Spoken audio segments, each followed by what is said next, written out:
SFJ 4x4 Studios presents in my oversized four-wheel drive Jeep. a Jeep podcast starring industry experts. Pure monosity. What? Say that again. With mad scientist Scott Brown, Use my drill press as a sword of blade.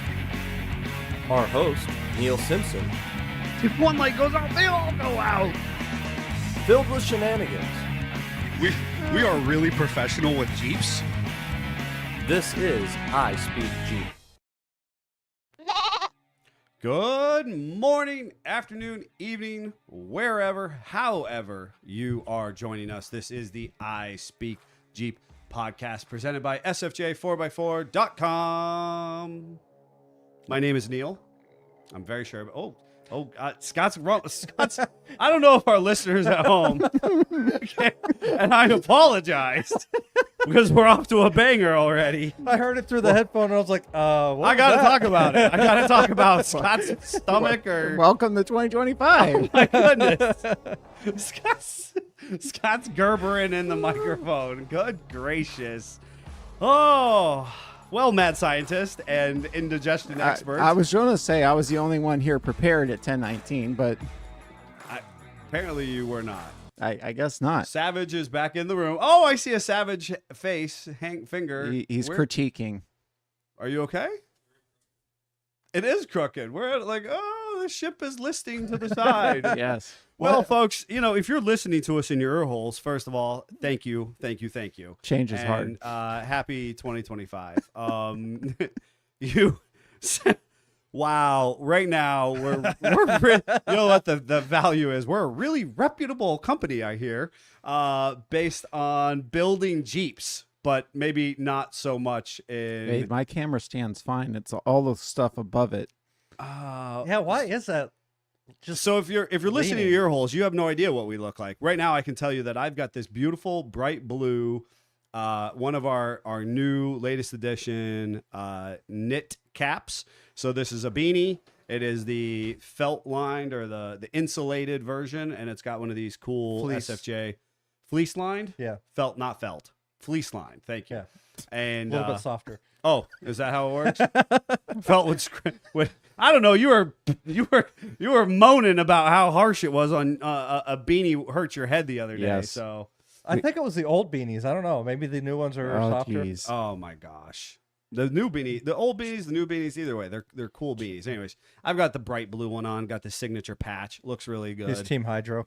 I am Team Hydro, Team Blue Jeep Crew. Woo woo.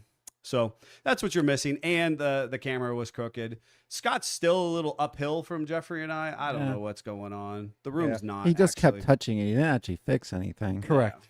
Yeah. Yeah. I'm joined in Grandma's Couch Studio with the mad scientist who gerbered into the microphone first thing. Jeff, who was the producer who doesn't want to wear a beanie and was the producer. was I got fired. Oh, no.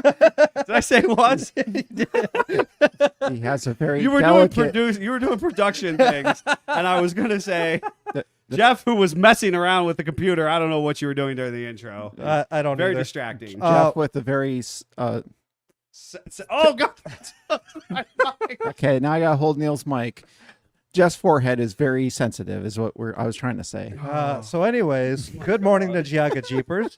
Good morning to Daddy Jeep. Good morning and Happy New Year's to Giaga Jeepers again. And Keith Dart, good morning. Good morning to everybody, folks who are at home.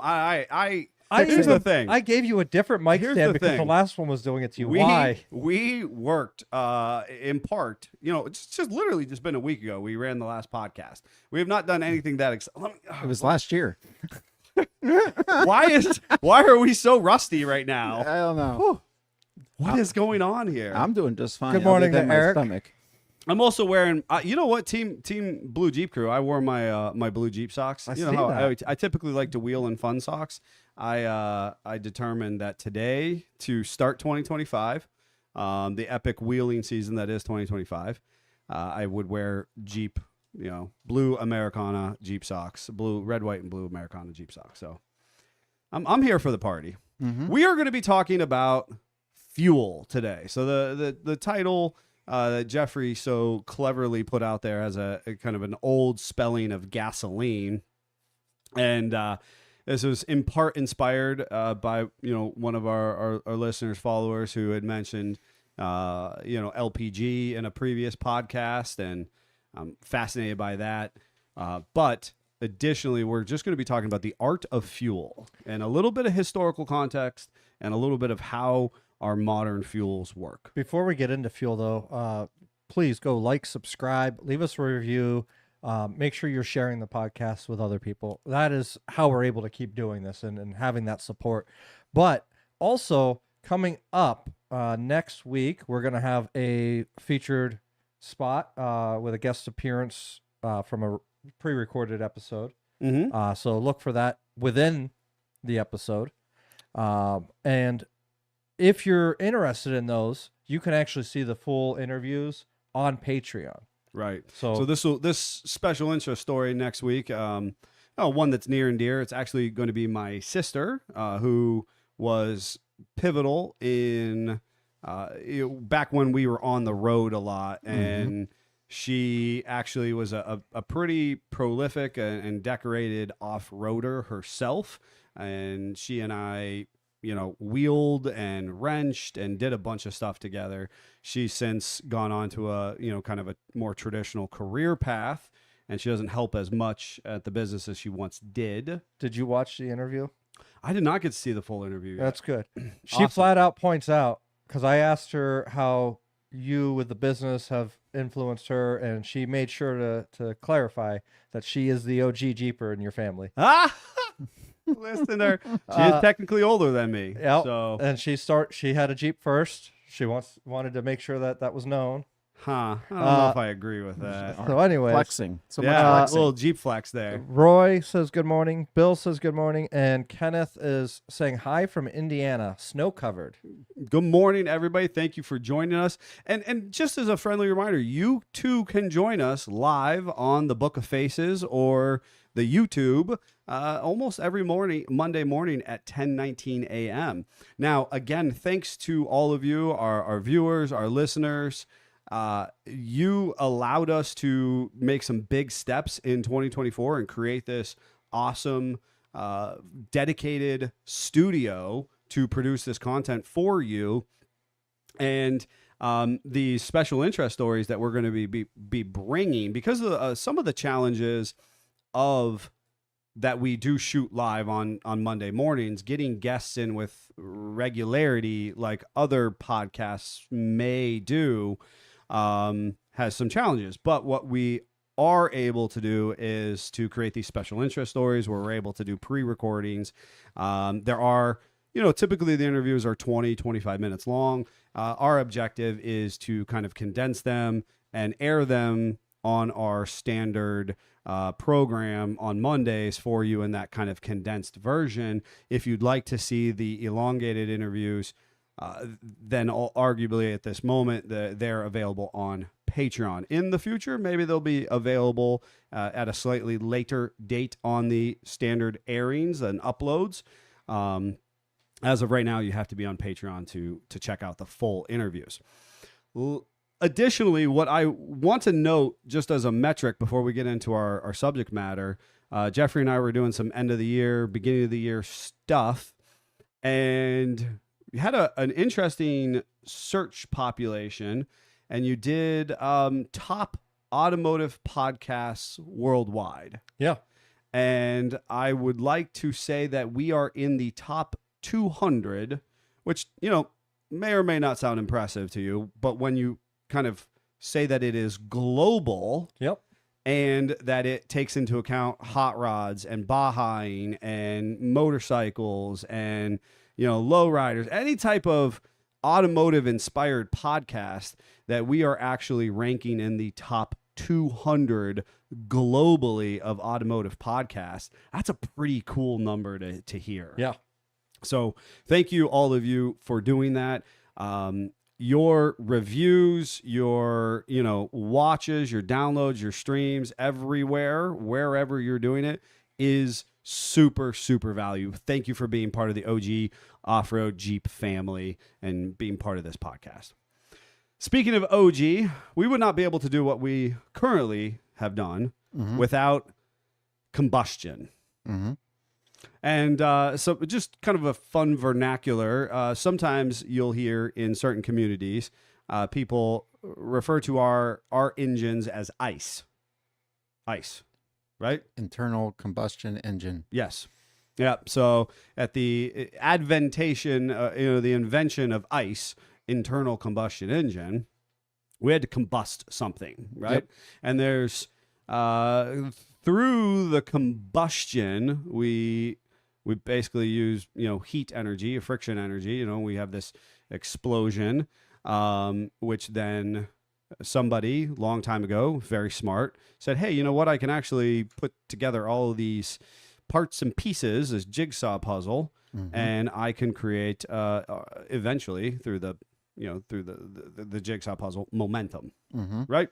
And I remember being a kid, like a real little kid, and breaking down how an engine worked, right?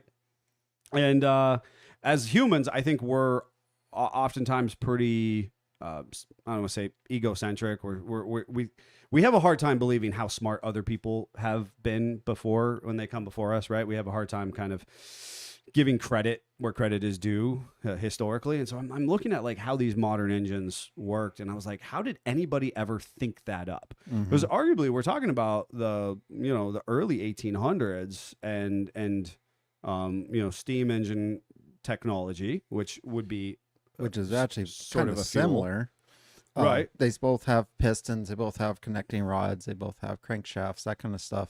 So the recipe of sorts was there. They just had to adapt. Right. So instead of having the combustion on the outside, heating a boiler, Yes, they put the combustion on the inside. basically. Right. I mean, that's the most rudimentary. And right now, just because I want to say it, because our good and dear friend Jason, the Angry Turtle, is his skin is crawling because I'm starting to tread into boilers. Right. He is a boiler certified individual, and anytime anybody has anything to do with steam operation, because he did work for the big power plant in the room.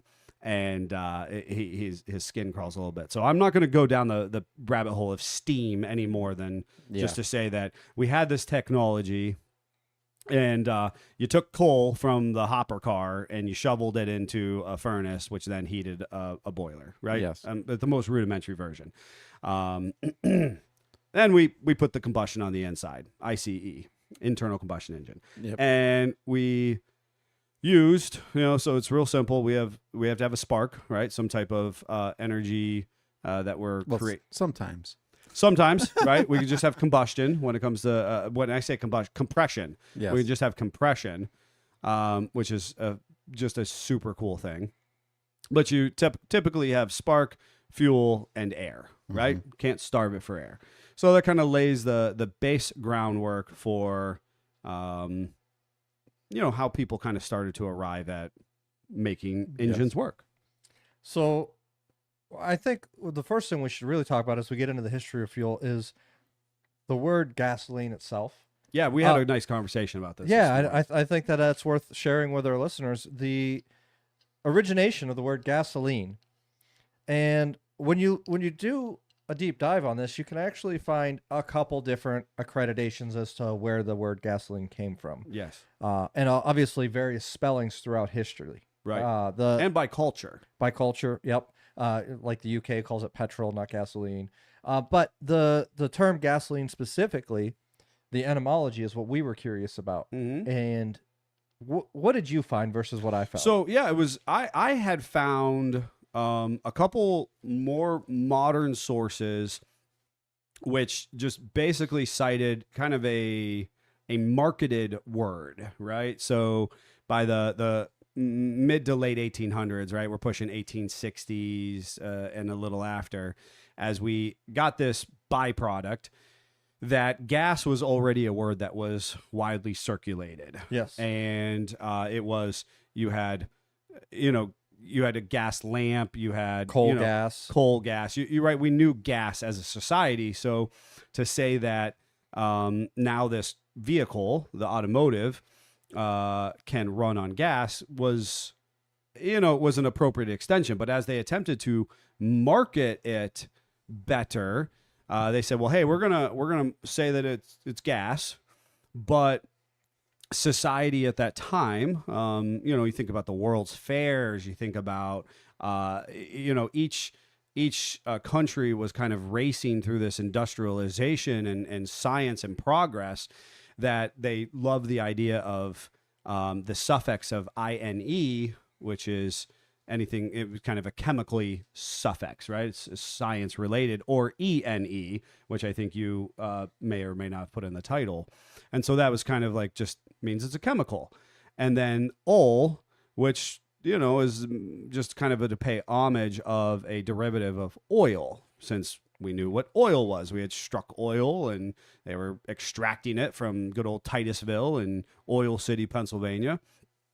And so you had this gasoline. It was just a well-marketed namesake, just to, get people excited about the product and make it sound special. And I thought it was interesting because I just kind of accepted it as kind of a universal. I saw a couple sources within the automotive community say like gas, ol, een, right? So, just market it up. You found an interesting piece. I didn't find it right away. Yeah, and it was fun because yours is very factual. It's very easy to believe, and it very well could be the right reason. The one that I found actually takes it and ties it back to ancient Greece, and the root word "lean," meaning oil, right, is now attached to gas, and now you've gas from oil. Right. And that would have been an olive oil, right? Some type of derivative of olive oil. Correct. And so, it's interesting, but arguably it's, as I said, it was kind of funny because I said, yeah, it was kind of fascinating because it was just, it's a totally made up word. And Jeff was like, aren't all words made up? And I thought, okay, well, you got me. You got me. I suppose they are. I suppose they are. So it's just kind of a fun fact of the day. It kind of reminded me, and I share this with you, that, either the kind of the origin of the Jeep Wave or the letter insignias. There's a couple different iterations, a couple different ways that people have kind of conceptualized or rationalized these things that we take for granted by today's standards. So gasoline. So now that we know where gasoline came from, as far as the term, let's talk about your ice and what it actually originally ran on, because it wasn't gasoline. Well, I think before you do that, you have to do like a 2-second, because this isn't the first time electric tried to take over this kind of industry. So back in the day, before electricity was everywhere, before the light bulb and all that kind of stuff, we had to have some sort of light somehow. And you couldn't use candles all the time. So you used oil lamps. And you had houses were piped for that. And you had lamps, and you had to light the lamps, that kind of stuff. And in order to make oil lamps, you had to have kerosene or some sort of oil. They did use like whale oil and stuff like that, but that was harder to get.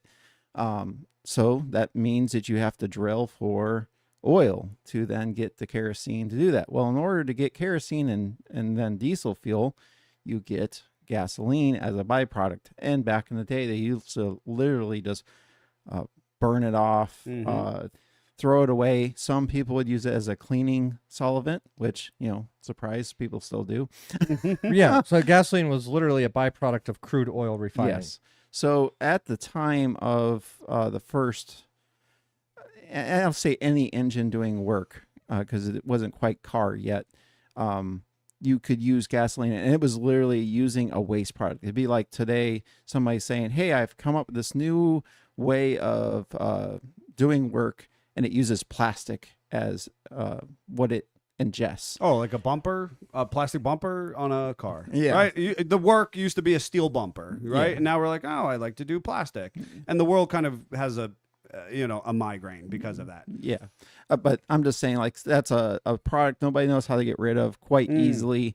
So if tomorrow something was, it would be revolutionary. It would be awesome. The reuse of plastic I see what you're bottles saying. as to a be fuel. able to use something that right now we don't know how to get Is rid a of waste it byproduct currently. and then I it see. was to be able to motivate the world kind of thing. So that kind of have to set the stage for what it was originally. Now, obviously, electricity happened in the light bulb and all that kind of stuff, and that took away the kerosene lamps and that kind of stuff from our houses. Now we have electric for all that. I just kind of thought that was neat how we have that tie-in back 200 years ago Yes. to now we have electric cars, Right. which is not a new technology, but we'll talk about that some other Well, time. and the thing is, it's fascinating because how many people were entrenched in kerosene. There were big businesses who were dedicated to it. Infrastructure was dedicated to the utilization of kerosene. Kerosene was largely available at most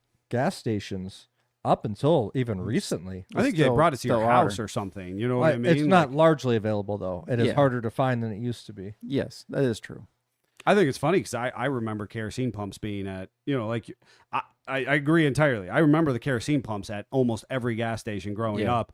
And it was not our modern gas stations, right? We're so bougie. We're so spoiled by Right. our new mega gas stations. It used to be just a dive place with a little, single, little kiosk and, dials on the pumps themselves. Well, something else I think is important is we just by happenstance are in where all this stuff sort of started.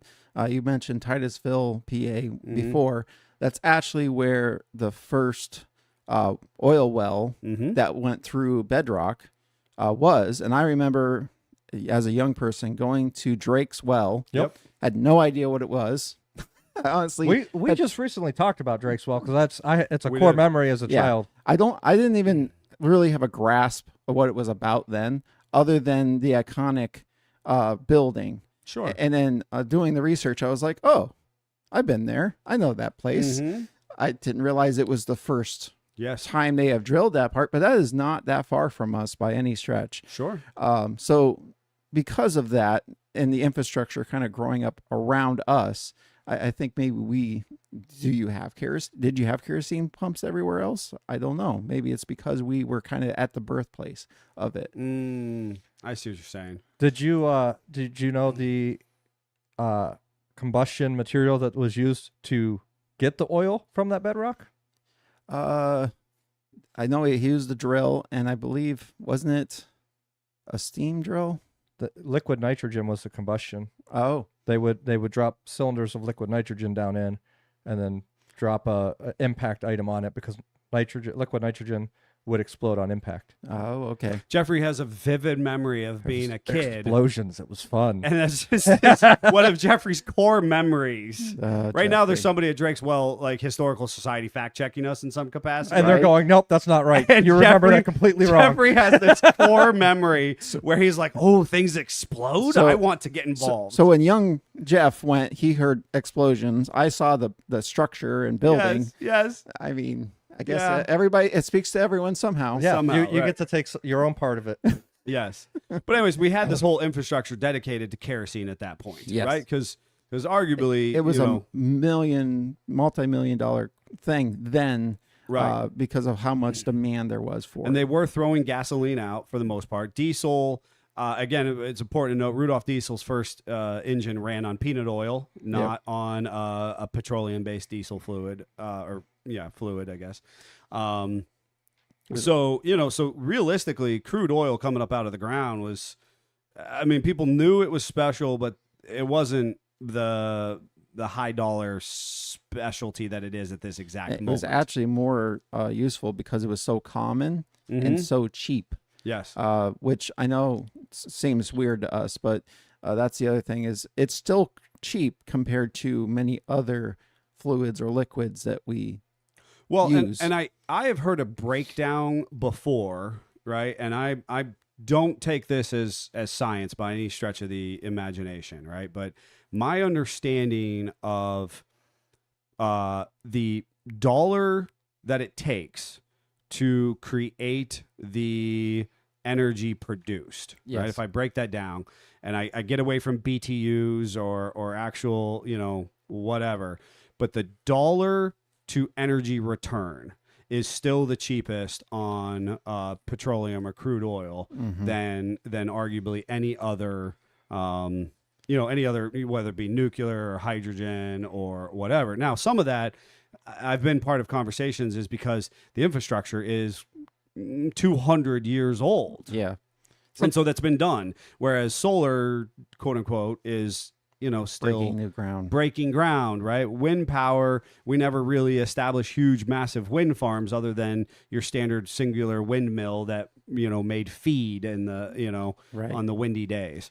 And so dollar for energy return, yes, the petro industry still has it as the advantage, but that's not to say that other industries couldn't if you were to equal the playing field of infrastructure. One thing I did learn with all this research that I did not know, of course, I'm very infantile on my diesel use and knowledge, that diesel actually has more bang, volatility, or however you say that word, Volatility. than gasoline does. Sure. I did not know that. Everything about diesel is better. I said it, folks. I said what I said, and I just, our industry and infrastructure, went towards gasoline. He's kind of right. The shaking is more, the smell is more, the bang is more, the is more. Yeah, all true. Diesel's also not as clean as gasoline. It's more. Yeah, there's more crud in it. So impurities doesn't have to be that way. Doesn't have to be that way. The gasoline from the 1800s though was full of impurities. It was clogging engines. It was very inefficient. Well, and I actually wanted to kind of elaborate on that. The old vehicles, your compression was low, your efficiency was low. They would almost run on anything. Back in the day, they were almost multi-fuel before multi-fuel. As long as it was semi-flammable and you could shove it in it, it would kind of run off of it. So yes, you're correct, but the standards that those cars or engines required were ridiculously low. But sure. Starting in the 20s, what did they do to fuel to clean that up some and make it better? Well, so you have a problem with just by the fact of burning fuel that you lose some lubricity in the engine with your valves and that kind of stuff. So they needed some way of allowing that to have lubrication while you burned it. So they started putting in lead additives into the gas, and that was originally lead makes everything better. Sort of. That's just how it works. Lead made everything. It's kind of like MSG. Oh, geez. If you've eaten out anytime recently, you'll know. Or if you're a product of the 70s, 80s, or 90s, MSG was in everything we ate. Yeah. It just made life better until it doesn't. Yeah. And Until that's it the kills you. problem. Until it doesn't. Until you're poisoned from it. But anyway. Back to the diesel real quick. Joe Harper's in the comments, and he says, we just need U.S. diesel producers to up the octane like Europe. It'll help us get rid of these complicated exhaust systems. So, and that's, I'm a huge diesel proponent in general, and I would love to talk more about that. And an interesting sidebar on octane, people think that octane is in the fuel, and it's the amount of bang you get from the fuel. In comparison to octane itself. Octane is a rating system and not an actual product. Yeah. And I think that is a fascinating misnomer because one that I definitely danced around a lot when I was younger, because you have octane additive. You have marketing that talks about octane, right? It's the amount of flash or fire response that something has. One will be less the volatility.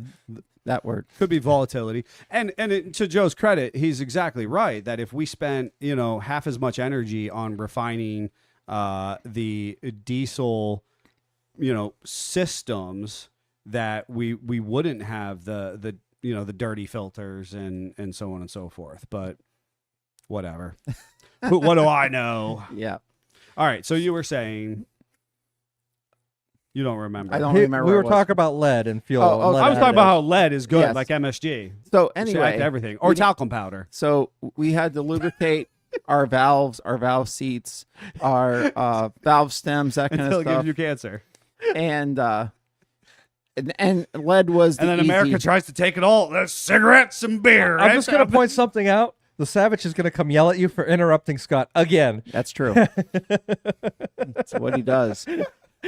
So anyway, so that's why you'll hear your I'll say 1930s to my lead additive in my gasoline. This is a for good my car. opportunity. Big Daddy government took that from me. Yeah. And he took my liquor and my cigarettes. You've been holding on to that. Yeah. You couldn't wait. I couldn't wait. You needed an I needed opportunity it. to say it. the Big Daddy beanie. government. It's the beanie It's speaking. it's a conspiracy. They took my lead and my MSG. Yeah. So the They're problem coming after my soda next.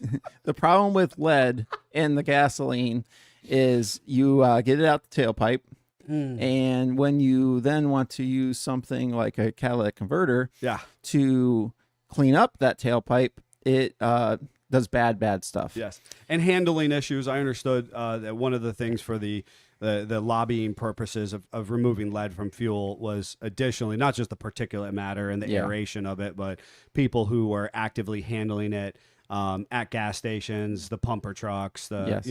people who were using it to wash things, right? Oh, it's- as using gasoline as a I solvent. mean, if you really want a sobering thing, look up the history of like that or all kinds of stuff we used to use every day and just put on our skin, and now we know that it's literally killing you. But anyway, Just life. what doesn't kill you makes you stronger, right? Sort That's of. right. Yeah. So we went from leaded gasoline all the way up to the 80s. Yes. And then in the 80s, we started using unleaded gasoline, and we changed up some standards from the 80s up through now. Yes. And some of our engines had to become more refined and a little bit stronger in like valve seats and valves and that kind of stuff.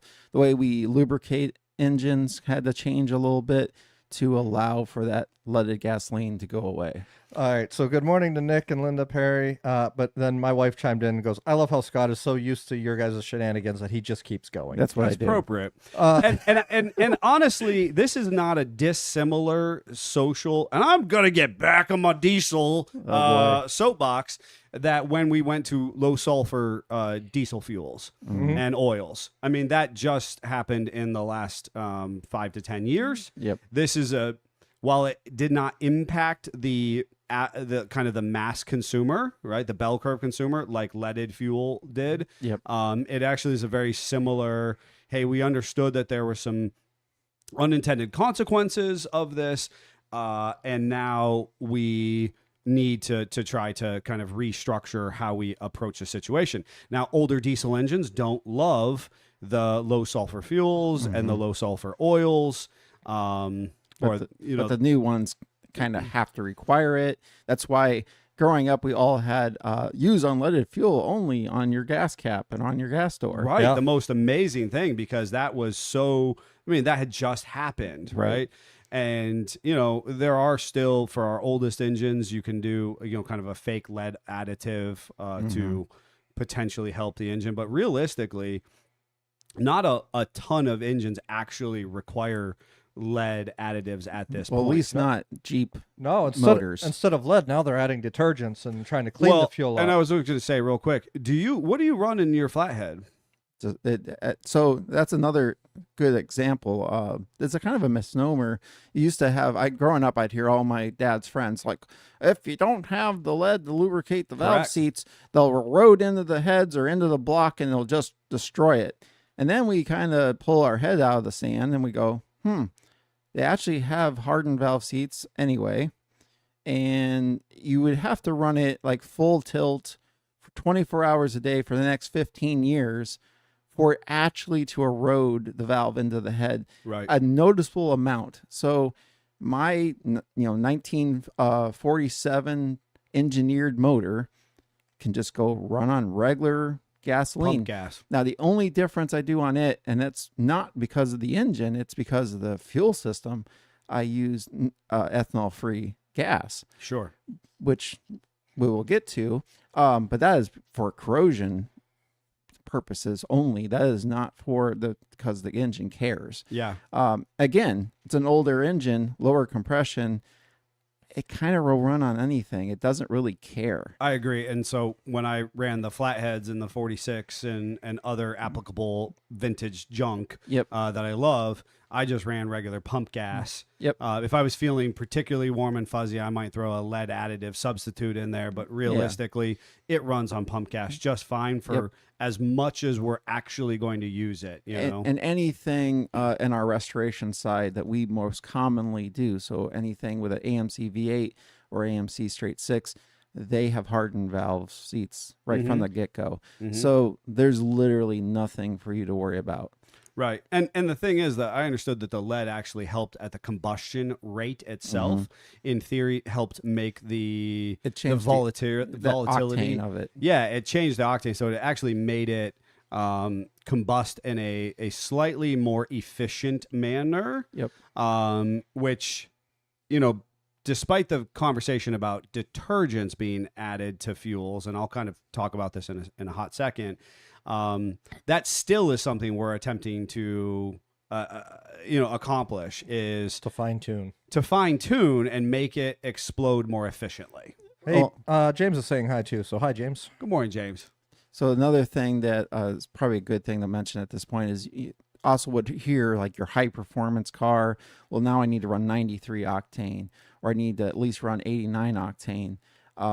Why do you need to do that? Well, the more compression you have, so say back in the Model T days, you might have like a 5-to-1 compression ratio. Right. My flathead, I think, was about 6 to 7 stock.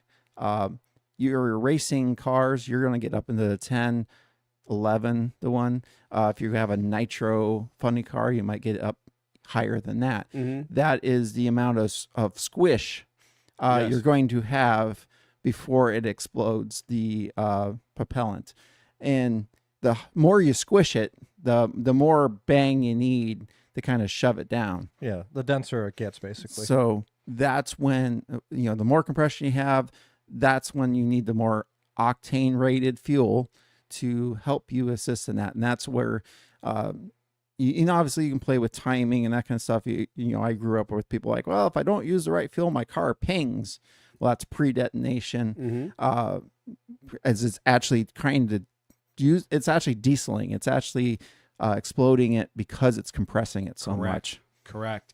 And when you have, adjusted, and we've had some performance vehicles where we have run into that pre-det, and where it is exploding, it is preemptively igniting based on compression, as you're saying, because before the spark goes off. Before the spark goes off, and it's a great way to say it.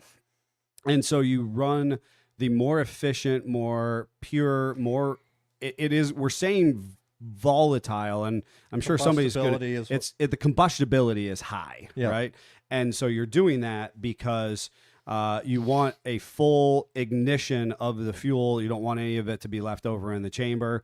And so we're matching the fuel combustion with the function of the engine itself. James wants to know if this applies to green Jeeps. It absolutely applies to green Jeeps with Hemis in them. And hearse purrs. And lots of hearse purrs. It has everything to do with the fact that he has to run this higher octane rated. I wonder if we might actually be saying it a little bit wrong, because I bet you the higher octane, it's more efficient how and when it burns, where the lower octane kind of just is more willy-nilly. I bet you somebody would call us on that. So I felt that's what we were saying, but that's fine. Say it a couple different ways, maybe. That's okay. Sure. And so the thing is, one of the misnomers, and I certainly, this is one of those old school things that I kind of still believe. And the idea is that even if you have a vehicle that is engineered to run on standard pump, what we'll call 87 octane gas, I like to once every 4 to 8 months to run a tank of premium fuel through it. Now, my argument, I suppose, is you run the tank of premium fuel and it acts because it is a more pure fuel. It's more refined. It's more refined. It has more of the characteristics that allow it to be arguably a little more efficient. That you run a tank or two through in conjunction with each other to help clean out and kind of take advantage or optimize your fuel system and combustion system. What I'll say momentarily, right? Kind of the objective of the old school rev tune-up, right? The old school rev tune-up was you were trying to blow out crud. You were trying to force passages to open. There was kind of a method to the madness.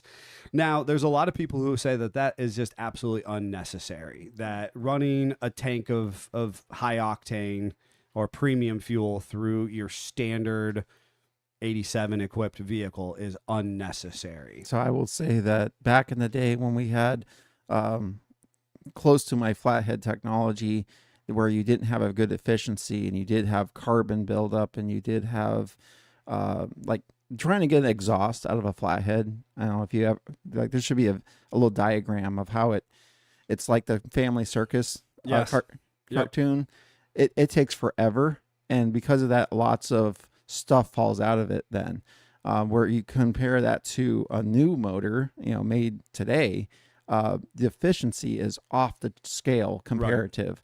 So I would say that with our new efficient motors, it's probably very less required. And as a mechanic, you tear things apart. It's amazing how much cleaner things are inside an engine. Tolerances are tighter. You have 200,000 miles, you take it apart, and it's relatively clean.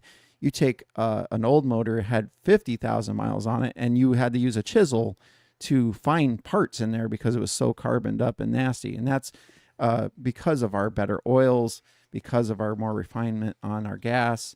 The detergents that they're putting in in the fuel, how the combustion is happening, and how it is the exhaust gas is removed, is all across the board been improved. Now, as we kind of tiptoe around detergents, I want to talk about the fact that gasoline at different gas stations is different, but the source is all the same. So do you know why they're different at different stations? Well, their recipe. It's like when you go to a restaurant. Yes. It's the detergents that they're adding. Yeah, a chicken breast or a steak is sort of a chicken breast or a steak, know? And this is a little bit of a mad scientist takeaway, but it's more important for your station that you love and go to all the time to have clean tanks that they maintain than the additives that they use that make them special. So if your Speedway gives you problems, well, it's probably because their tanks aren't the best and they're getting some water in there. Speedway, please don't sue us. We don't mean...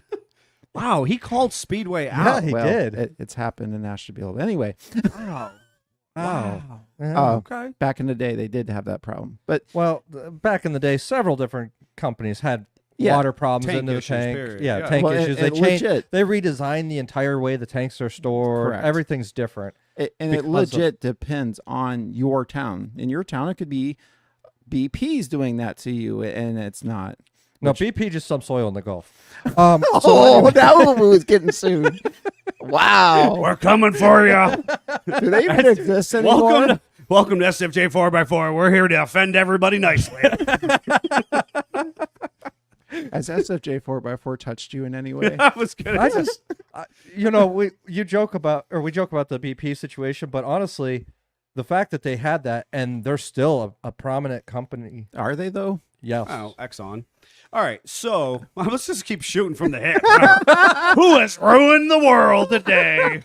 It's just the sea turtles. It's fine. We don't care about them pelicans. I care about the horsepower eagles flying from my tailpipe. Yeah. Here's the thing, right? So tanks, fluid contamination.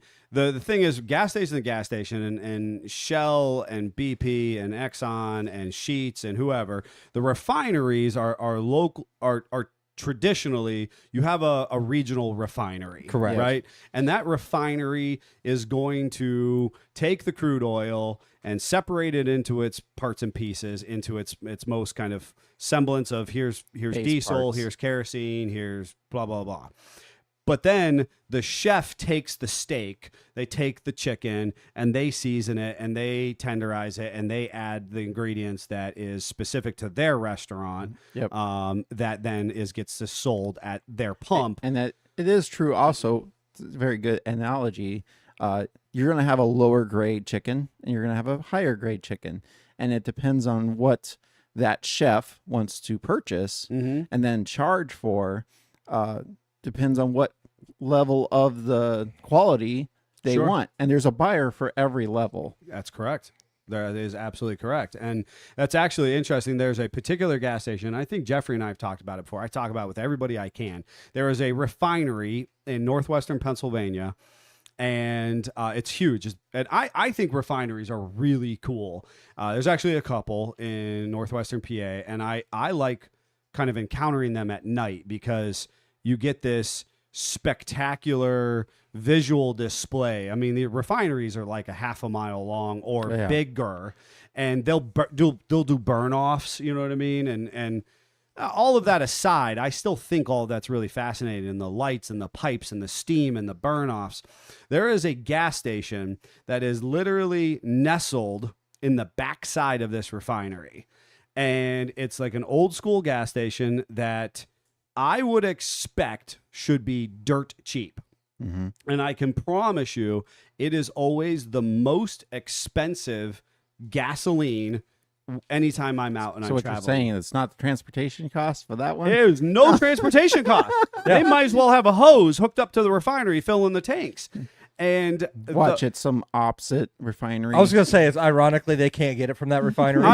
Folks, I'm telling you, it's literally nestled as if it's like a keyhole in an H of. I bet you that's what it was. Is there probably somebody was like, "You're not taking my property." No, I hear, and this is just an I hear, that it is such a top shelf, despite the fact that it is the same 87, the same 91, the same or 88. And 93. You have to get your gas with your pinky out. You get your pinky out.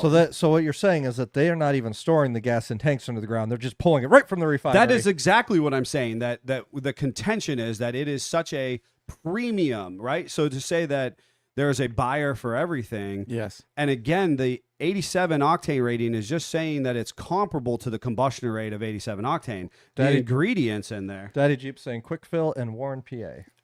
He knows what I'm talking about. Makes me wonder, is there, I know that for like wine, there's tasters and do we have that for gasoline? Obviously you shouldn't ingest it, but is there somebody like... There actually is fuel inspectors that go out and test the tanks for impurities and water content. And if there is too much impurity or water content, they shut it down. Sure. And you can't, like, so if you go to a gas station and 87 is blocked off on all the pumps, there's a problem. There's a problem in their tank. Yeah. And they have to remediate that before they can open that fuel line back up. Yep. Totes my guts. And that does happen. Yes. And especially honestly, so one of my early jobs was working. Having to axe the grind against Speedway.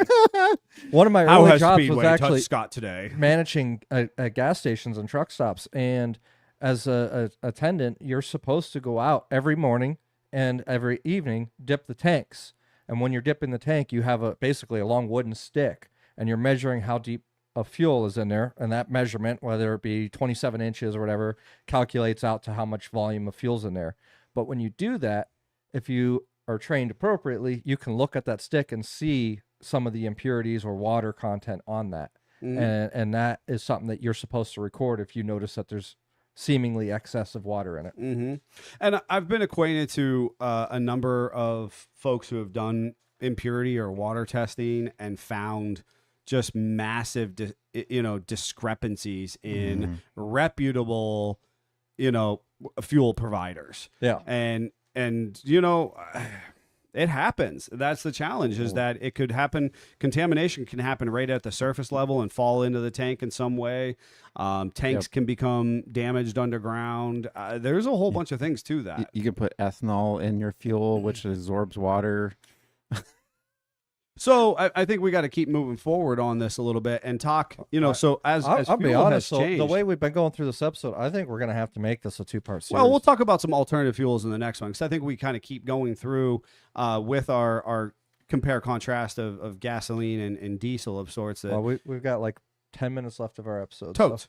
So that's what I'm saying, is that as we go through gasoline changes, ethanol emerges just in the early 2000s. Yep. Right. So we eliminate lead because now it's bad for humans. Yep. And we go unleaded for a really long time of sorts, relatively. Yeah, 10 to 15 years at minimum before we had anything else hit the limelight. We definitely see more and more detergents being added in the 90s and late 2000s, or not the late 2000s, but there's definitely the 90s. That's when Shell came out with the V Power. Yes. And you started seeing a lot of the stations use that as an advertisement. Yep.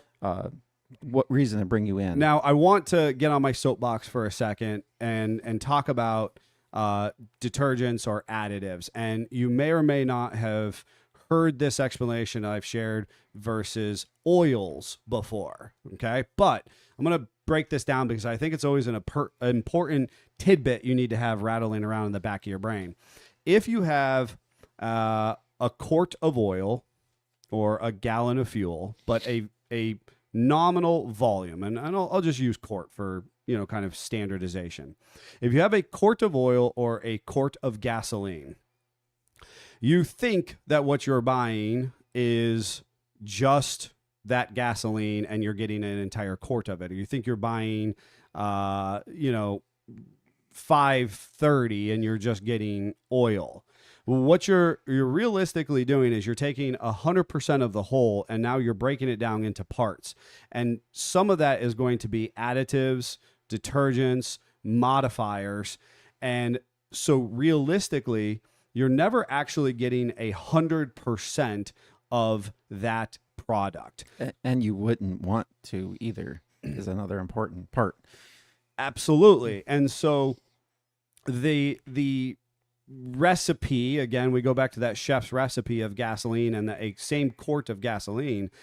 When you go to Shell, and I have no factual sentiment behind this, but you might be getting 88% of true gasoline at a equivalent of 87 octane. Mm-hmm. Then that additional 12% of that quart is going to be additives, detergents, and modifiers, which is going to, in theory, help that fuel perform better, both in the tank, right? Because they're businesses, so they've got to make sure that when it leaves the refinery, that it makes it to the fueling station, and other parts and pieces. It doesn't absorb a lot of water. If it does, it separates the water. So so forth. Cleaning the carbon out, like we talked about. Yep. So a bunch of those things. So you only ever have a percentage of actual gasoline in that volume quantity. And since you're bringing up Shell specifically, when they brought out their V Power, which was their premium fuel, numbers, the percentages aren't factual here, but correct. You're saying, let's just say 87 was 88% gasoline and the rest was detergents. Their V Power would be more like 67% and the rest would be detergents and additives because they were toting a higher detergent to clean your engine and keep it performing better. I think I appreciate you bringing that up, because that's the thing. I don't know if somebody else or another fueling station had done this before them, but I certainly remember Shell being the company who wanted to talk about it the most or the loudest, at least for the general consumer. So Shell was actually the gas station that I worked for. So when V-Power came out, we actually had the little displays with the pistons and everything and showing the carbon versus the V-Power with no carbon and how clean and shiny they were and all these different things. And it was actually kind of cool to see. They had the fuel in there, so you could see like a sample of the fuel, the color of it, and the clarity of it, things like that. It was a huge talking point for a gas station. Correct, correct. And I think it's interesting because at that level, I think there's a disconnect between consumers and the suppliers, in the sense that the suppliers understand that the engines actually don't need a gallon of gas, right? Yes, right. That it actually can run on less less actual combustive materials, Yes. right? We were using this highly, quote unquote, highly refined, but it actually wasn't, or it had a saturation of actual fuel. And then the suppliers were like, actually, these engines can run on less, which then brings me to ethanol, Yep. right? Yep. And so in the quote unquote fuel crisis of the Great Recession, we as a nation turned to corn. Well, plus we wanted something to be renewable, and ethanol, because it's derived from plant-based material, you can grow more of that and keep making it. It felt good at first. It did feel good at first. What are some challenges that ethanol has been found to bring, though? Well, Everything. it's touched me. With Everything. my carburetor. Those old aluminum bodies were not intended to have anything corrosive or Well, ethanol burns hotter as part of the problem. yes. So that's why, and this is a confusing piece. If you ever hear or see some race car guys Yes. actually like ethanol, Yeah. Yes. And they're um, actually upset that they can't get more pure ethanol yes, because so you get more bang out of it. So therefore you can play with your timing and that kind of stuff, and you can derive more power out of it. The problem is that when you have a motor set up for that, you actually burn more of it quicker. So your tank is going to last you less. But your motor is more protected when it's tuned that way. So there's literally people out there tuning an ethanol tune and a 93 tune. Yep. And your horsepowers are less on a 93 tune than the ethanol then tune. the ethanol tune. The problem is that you can't always get the ethanol because there's not. always Well, and then what you want. ethanol has a high water absorption rate, Yes. and then it also has what's called phase separation, so it doesn't mix and stay mixed well with Yep. gasoline, Yep. especially at higher levels. Yep. And it ate certain plastics and rubber composites in the beginning. Yep. Yes. And so there were some unintended consequences, once again, of adding, right? So we have this history through the discovery of oil, Yep. of going, what is this good for, and how can we stretch it, and how can we make it better? And it gets a little cattywampus in the process, but we get to this point where we add ethanol, then we realize that there are some unintended consequences. They actually start making flex fuel vehicles. That was another big talking point, another big marketing thing. My wife and I ran out and bought a flex fuel vehicle. Yep. Not because we had to jump on the bandwagon, but because I was like, well, I'd rather insulate myself now. Joe O'Brien just brought up E88 gas. Yep. And so, and honestly, while my wife and I maintained that flex fuel vehicle up until just a couple of years ago, I felt perfectly tickled to run E88 in Well, it's something in that it specifically. I've been kind of surprised because I know the difference between on a flex fuel LS platform versus a not. You literally have different injectors, you have different fuel rails, you have a different fuel pipe, all in that flex fuel vehicle. But now we go to today, like my 21 Gladiator, it literally says on the gas door, do not use 88. You put 87 in it, do not use. It's the new leaded, unleaded warnings. Yes. Yep. Which kind of crazy because we all lived the flex fuel. GM was on that hill for a long time where they had the badge on the back. They completely redesigned their fuel systems, having dose systems. Yep. And now we're back to the point where people, like Stellantis is saying, please don't put 88 in your vehicle.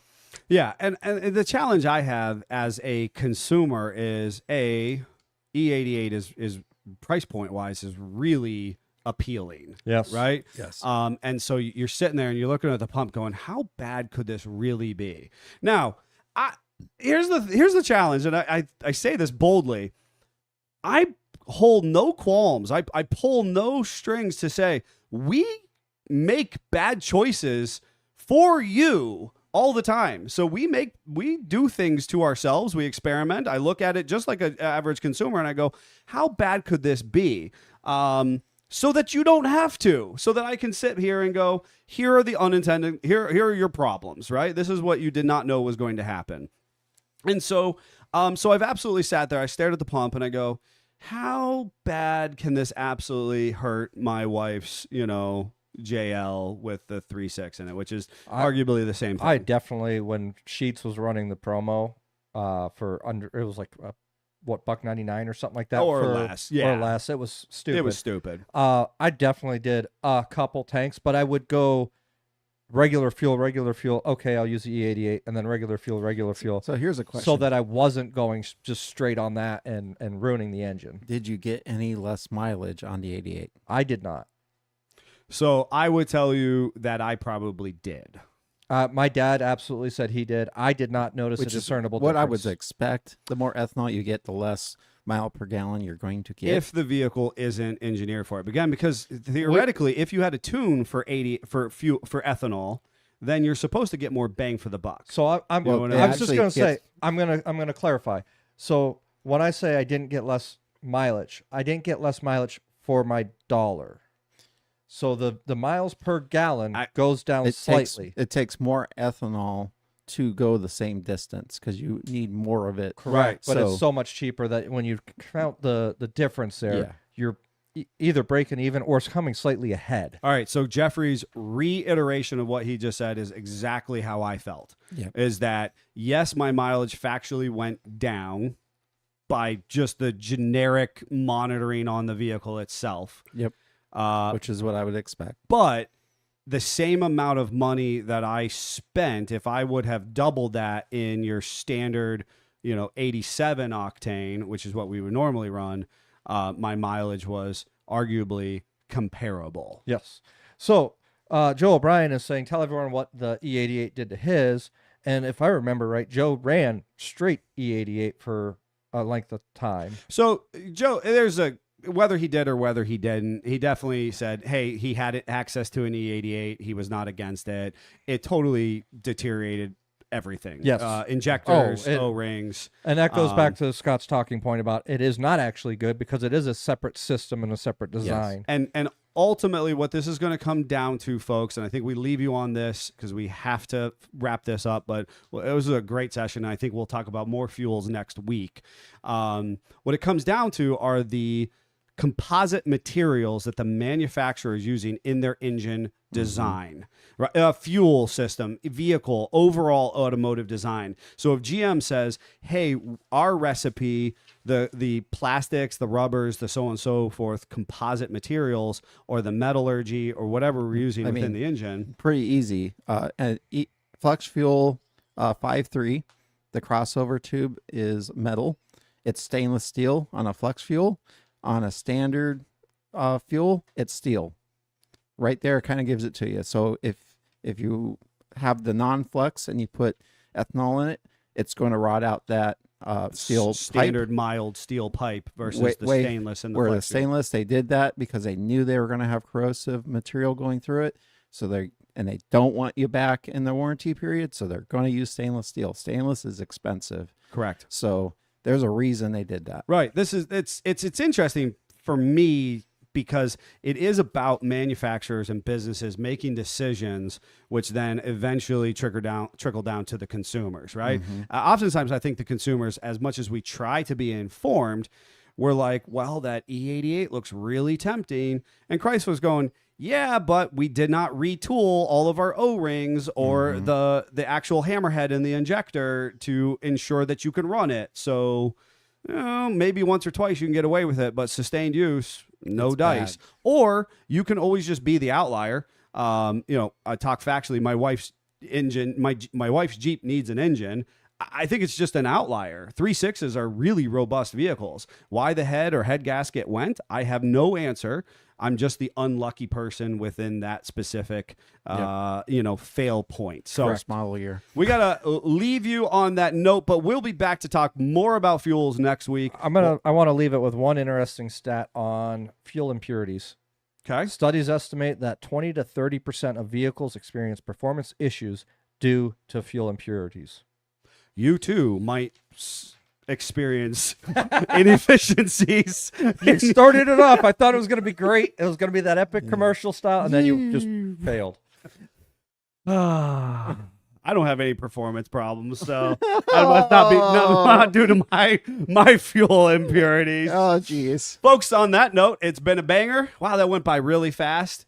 If you do care to hear about what's happening in our own personal lives, make sure you stay tuned past the credits, and you'll hear a little bit about that. I'm sure there'll be something interesting for that. Until then, Jeep on. Jeep on. Jeep on.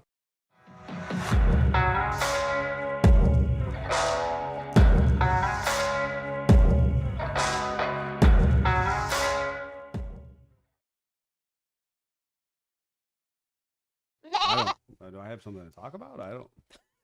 I don't know. I don't even know. I don't know. I mean, we had New Year's Eve. We had a weekend. Oh, yeah. So there's plenty of things that could have gone on.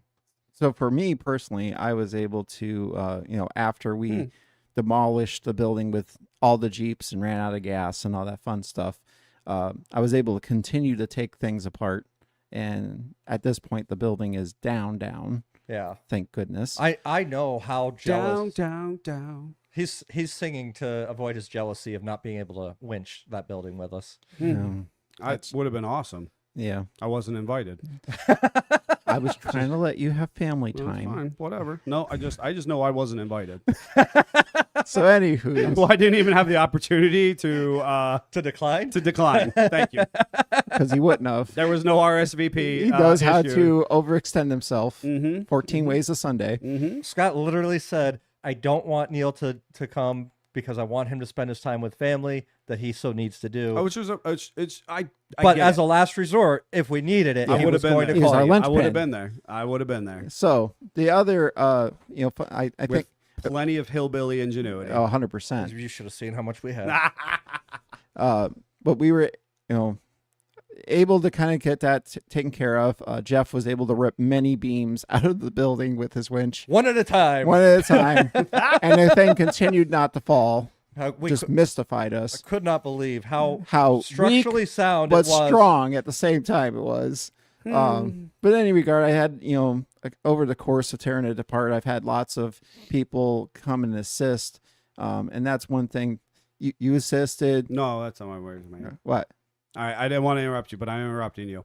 Because of this and the constant conversation that we've had about these metal buildings, the Book of Faces is target marketing me with metal building and carport structures page, right? And I'm Triggered. getting this, right? It is Triggered. simply because of what it's hearing in my pocket at work. I have not personally gone and looked I them was up. gonna say, we I built have- you a wooden structure. You wouldn't be looking for and metal. we built a beautiful wooden structure months ago. Right. I'm building a house months ago, not metal buildings, carports, and whatever else word this Yeah. is. And it's these pages where guys are buying these buildings and then modifying them, you know? And it's just strictly because of the algorithm that's listening in our, supercomputer in our pockets. Yep. And I'm looking at most recently, this one guy was in Michigan, and I just like right in the snow load, like similar to us, and was so proud of his building. And he used foam board to do his insulating. And he was like, Triggered. "Don't worry, I left the gap between the wall, so there's zero condensation, and because I didn't spray foam it, because it was a third the price of spray foam, I've protected my 20-year warranty." And I thought to myself, the warranty is only good as the company that's issuing it. And we know factually from your experience, and we've talked about this for a few years, the individuals you're buying this building for are almost like transient carnies at this point. I mean, just Go ahead. well, first I was trying to give everyone kudos for coming out and helping, because including sorry. Neil did come out and Yeah, help. that's what you did. And so any which way, but within a 3-mile radius of my house, there is no less than 3 or 4 of these buildings that are all flat. Yes. My drive to work, there's at least 10. Yes. At least 10. It blows my mind. Now, I'm proud. Mine's the first one that's down. Sure. and not. I'm actually surprised how many people haven't even touched them 100%. because they're a safety hazard. But I'm telling you, it's because they called their insurance agency just like you did, and they said, "Well, if there's snow on the roof, we can't do anything about it." And Yeah. those people didn't Just- have the whereabouts to just do what accepted it. you've done. Yes. Yeah, and that whole journey has been a complete cluster, which we won't go into this. Sure. But I got stuff to talk to you guys about later. Yeah. But the warranty part of it that you were talking about, it kind of doesn't matter because every single one of those buildings puts a disclaimer, Yep. not warranted against weather. Yes. That's what Every single one of them. That's what I'm saying exactly. Is that the warranty is such a sham, and I don't care if you buy the extra snow load rating bracing that they Yep. try to sell you. It doesn't cover warranty. the problem specifically with a number of the retailers, because I'm into this stuff, right? It's it's an interest of mine. These retailers, oftentimes, they're not institutional retailers of these buildings. They open for a few years under one name. They might move lots from left to right of the main highway. They open up under another name. You know, they're constantly like the shell game of retailing these affordable buildings. Oh, they have every out possible. Yep. Yes, For sure. But trying to look at the glass half full. sure. I had lots of help. We've gotten it handled. I did purchase my tractor, so I've been tractoring all over the place. I literally said to Neil while you were off last week, I was like, as much as you hated the snow a week ago, now that you have the tractor, you've got to be enjoying the snow because you're out there playing in it. I'm jealous of his cab Oh, I bet. Yeah. because it is very cold, and had to go change my clothes because I was tractoring, and I was in a snowstorm, and snow was on me, so my jacket was soaked, my pants were soaked. But you had fun doing it. I have never had such an efficient snow removal machine in my entire life. I now look at my four-wheeler and go, what's that for?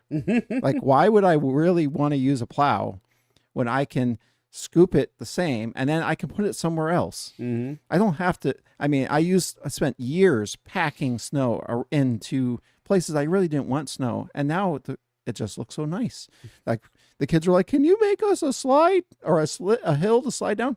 Yep, no problem. I'll put it right there. Yep. I spent yesterday, went out. I didn't have flannel on, but I should have. I got my 12-inch battery chainsaw, and I cut down a tree that had started to fall down. Drug that out back to the tractor. Scraped. Most people would have just called it a branch stuck in the I was ground. going to say there was a branch. Well, It no, no. I had to. It was legit a 12 to 14-inch tree. Okay. So it took all right. way too long. I kept thinking this is why I need a was a big Milwaukee branch. saw. But anyway, I was able to scrape the back pad of my garage that I did not appropriately maintain, much to my wife's dismay. And now that I don't have a building, I need to be creative where I put things. So she generously let me put the tractor in the garage, and her Jeep came out. It was in there for like 2 seconds. So now I needed somewhere to put it. So I cleaned everything off, shoved everything, moved stuff inappropriately with the bucket, scraped that all off, and then put the Jeep behind the garage. So I was like, I felt so Snowflakes accomplished. out in the snow, huh? Yeah. Uh-oh. Felt so accomplished. I was able to get so much done in such a short amount of time. Yeah. Absolutely. You know, Awesome. So What's the ideal game plan? How soon are you going to have a new building? well, that depends on when I get Let's say Dream World. Dream In your World? Dream World, when are we building this new building? soon as weather breaks. Okay. My hope is that's what we can do. Getting the finances in place to do it has been a heck of a challenge. Yeah. I have a check that I can't cash. That's amazing. That's So crazy. I just went from one problem to another. This is why you guys really need to read your fine print and talk to your insurance people beforehand of what can happen, not what you want to have happen. And you really need to think about your lenders, what their policies are, that kind of stuff. And you have to expect the unexpected. Just because you think, oh, this should be a simple process and everybody's going to do their job, that is not the case. Sure. They are in to look for any and every reason to make it hard. Yep. That's the truth. Jeffrey, how was your New Year to So, now? I mean, I had a pretty busy and productive week. I did a lot of nonprofit work, but amongst all of that, there was a major windstorm that went through Edinburgh, and that is where my kayaks are stored out on my aunt's property. Oh no. So my kayaks, my parents ended up putting their kayaks out there. So we've got 6 or 7 kayaks on this kayak rack that I built. And as we know, when I build something, it tends to last. Well, this windstorm, after it being out at this property for several years now, this windstorm took the rack and tipped it. Well, in tipping it, the top 2 kayaks went out into the pond. This isn't a small pond. In some states, this is considered a lake because of the size of it. So the pond has ice out on the center of it. I went out there New Year's Eve on my way to my parents' house for games and stuff, and stopped out there. I had to walk through a swamp. I was in sneakers. I did not prepare appropriately for this. And I'm looking at the kayaks. When we got notified of the storm, they were just along the shore, not a big deal. No, they were out there 20 to 30 feet. There's, even with her giant roof rake that she has, we could not reach the kayaks. So now I'm standing here going, how am I going to get these? Sure. And I just look over at the other kayaks. I look back at that. I'm like, it's only one option. Oh, geez. Going kayaking in winter. So I went and grabbed one of the other kayaks, flipped it over. It's got a mess inside. And I'm like, I'm not going to sit down in this kayak. So I literally get the kayak onto the edge of the shore, and He's going to paddleboard it out. I literally stand out into it, kind of crouch a little bit with a oar, and my aunt goes, "Do you need help getting out?" I'm like, "No, I'm just," and I separate the paddles to push off, and she shoves the boat. Okay. And I'm like, I wasn't ready. So anyways, learned real quick that I have decent balance. Good. Because I did not fall in. Good. Also learned that just because you can't see ice does not mean that there isn't a layer of ice. Yep. And kayaks in ice cut through nicely in the direction they want to go, Yes. not the direction you want it to go. Sure. So I started getting sucked out towards the center of the pond, towards the thicker ice, and I'm taking the paddle and I'm trying to steer, and I just keep hitting ice. So I'm trying to break through the ice without rocking the kayak. Needless to say, I was able to get the 2 kayaks that were floating in the water back to shore, and it was weird because the way they fell out, somehow one ended up upside down on top of the other. So had we not got them before this next storm, they absolutely, at least one of them would have got sunk. Sure. So it was critical that we got it. But did all of this with totally inappropriate clothing on. Yes. Didn't even have a coat on that day. Oh, dear. So, it was fun.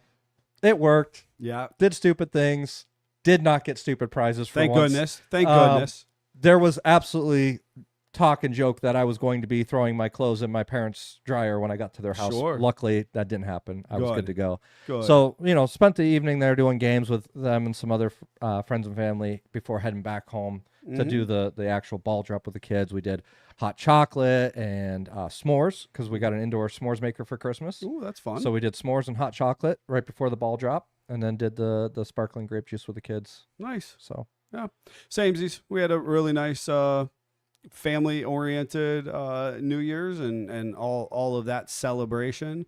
I think that probably, realistically speaking, it was a lot of very just family-oriented time.